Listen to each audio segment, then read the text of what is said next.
Guys, তোমরা যারা free ফায়ারে আমাদের ওল্ড পিকটা আবারও ব্যাক চাইতেছো, তো তোমাদেরকে একটা ব্যাড নিউজ দিতে চাই। গ্যারেনা কিন্তু অফিসিয়ালি ভাবে জানিয়ে দিয়েছেন যে এই বারমুডা ম্যাপে কিন্তু ওল্ড পিকটা আর ব্যাক দিবে না। সো তোমরা যারা ওল্ড প্লেয়ার আছো তারা কিন্তু আমার এই কথাটা শুনে একটু বেশি ভেঙে পড়তে পারো। ভেঙে পড়লেও কিচ্ছু করার নাই, আজকে হোক বা কালকে হোক বিষয়টা কিন্তু তোমরা জানতে পারবাই। পিক এটা একটা ম্যাপ, এটা কোনো সার্ভার না যে চাইলেই আনা যায়। বাংলাদেশের মডারেটর কি বলেছে এটা তো তোমরা এতদিনে জেনে গেছোই। সেইখানে গ্যারেনা কোম্পানিকে জানানো হয়েছে যে বাংলাদেশের সকল প্লেয়ারই ওল্ড পিকটা ব্যাক চায়। তখন গ্যারেনা কোম্পানির লোকজন কি বলেছিল তোমরা কি জানো?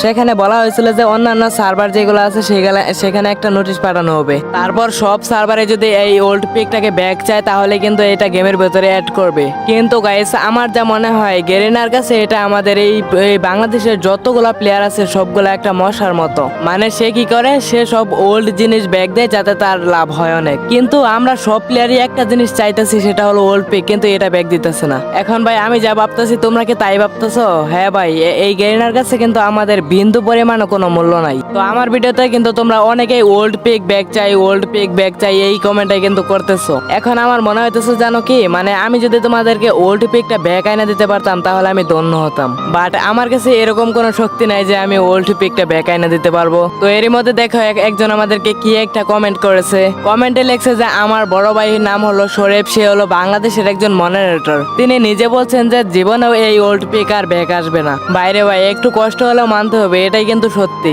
দেখো ভাই, তোমাদের কাছে আরেকটা কথা শেয়ার করি। যখন আমাদের এই বারমুডা ম্যাপে ওল্ড পিকটা ছিল তখন কিন্তু আমরা কেউ কিন্তু ওল্ড পিকে ল্যান্ডিং করতাম না। বেশিরভাগ প্লেয়ারই কিন্তু ওল্ড পিকে ল্যান্ডিং করতাম না। হাতে গোনা 3টা কি 4টা বা 5টা 6টা এরকম করে কিন্তু প্লেয়ার নামতো। কারণ ওই যে সে তার ডিভাইসের কারণে হেরে গেছে, তার মোবাইল দিয়ে তো একটু একটু খেলতে পারতো, তাও পুশ দিয়া। কিন্তু রাজ দিয়ে খেলতে গেলে তো ওই সময় এনিমি তাকে মেরে দিত।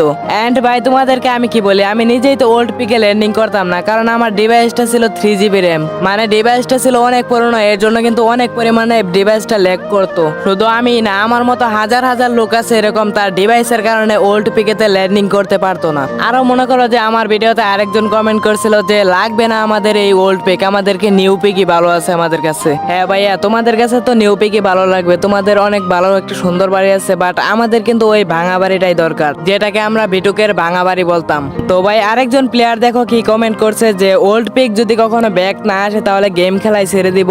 বাইরে ভাই, এখানে কিন্তু গেম ছাড়ার কোনো প্রশ্ন আসে নাই, কারণ আমাদের এই পুরা গেমটাই কিন্তু আমাদের একটা ইমোশন, তার মধ্যে ওল্ড পিক এটা কিন্তু আমাদের আরো বড় একটা ইমোশন। তো তোমরা যারা আবারও ওল্ড পিকটা ব্যাক চাও, তোমাদেরকে একটা সান্ত্বনা দিতে চাই আমি। দেখো ছোটবেলা আমরা যখন কোনো দোকানে যেতাম বা কোনো মেলায় যেতাম তখন কিন্তু আমাদের অনেক খেলনাই কিন্তু পছন্দ হতো। ওই সময় ওই খেলনাটা কেনার জন্য কিন্তু আমাদের অনেক পরিমাণে ইচ্ছা হয়। তারপর যখন অনেক কষ্টের পরে যদি ওই খেলনাটা পেয়ে যায়, তারপর যেন ওই খেলনাটা আমরা কি করি, কিছুদিন ওই খেলনাটা নিয়ে একটু ভালোভাবে খেলি, বাট পরে কিন্তু ওটা কিন্তু মাটিতেই ফেলে রাখি। আর অনেক সময় তো টাকা না থাকার কারণে ওই খেলনাটা কিনতেই পারি না। ওই সময় কিন্তু মনের একটা বুঝ দেয়া কিন্তু তারপর খেলনাটা না কিনেই কিন্তু বাড়িতে আইসা পড়ি। তো তোমরা দেখো এরকমই কিন্তু অনেক ইচ্ছা কিন্তু আমাদের পূরণ হয় না, তেমনই কিন্তু ওল্ড পিকটাও কিন্তু আমরা আর কখনো ফিরে পাবো না। তো আজকে আবার তোমাদের মতো ওল্ড পিক লাভারদের আবার আমার কমেন্ট বক্সে দেখতে চাই। সো গাইস, আজকের ভিডিওটা কিন্তু এই পর্যন্তই। আশা করি তোমরা এই ভিডিও থেকে কিছু একটা হলেও জানতে পারছো। তো জানতে পারলে অবশ্যই তোমাদের বন্ধুদের কাছে ভিডিওটা শেয়ার করে দিবা, যাতে তোমাদের বন্ধুরাও কিন্তু এই বিষয়টি জানতে পারে। তো গাইস, সবাই ভালো থাকো, আল্লাহ হাফেজ।